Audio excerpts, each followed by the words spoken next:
What is your advice on memorizing the Qur'an?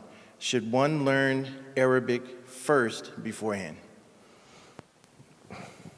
It depends on what age you're at. So it's much better to memorize it when you're young, especially before puberty, because the capacity for memorization is just very, very strong at that time. So as you get older, it gets more difficult. And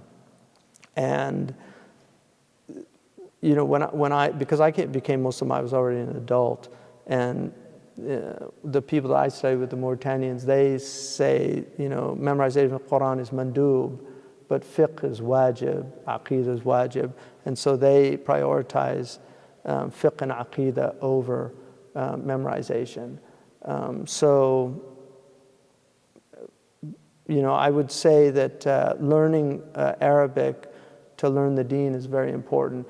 Personally, if I had to choose, I would much rather understand the Qur'an than a lot of people memorize it and don't understand it.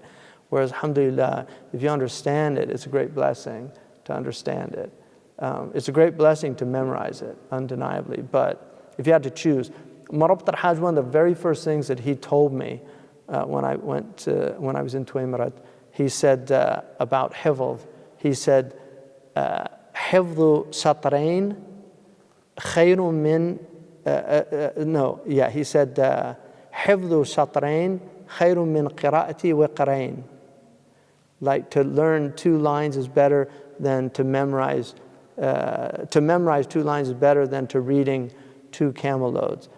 And then he said وفهم سطرين خير من حفظ وقرين. But to understand 2 lines is better than to memorize 2 camel loads of knowledge. So understanding is over memorization. And one of the things that the Prophet ﷺ said about the earlier people, he said, أنتم في زمان قليل قراءه كثير فقهاؤه تحافظون على حدوده وتضيعون حروفه وسيأتي على أمتي زمان كثير قراءه قليل فقهاؤه يحافظون على حروفه ويضيعون أحكامه. So that hadith, I think, is very sound in terms of, like, he said that at that time there weren't a lot of people that memorized it, but they knew the ahkam. There were fuqaha, they understood it. He said the time will come in my ummah, you'll have a lot of people that memorize it, but they don't understand it, which is a negative thing. It's not that the memorizing it is a negative thing, but memorizing it without understanding then. So I would encourage people with their children, you know, if they can find a good qari. You have to be very, very careful, unfortunately, now, because there's a lot of abuse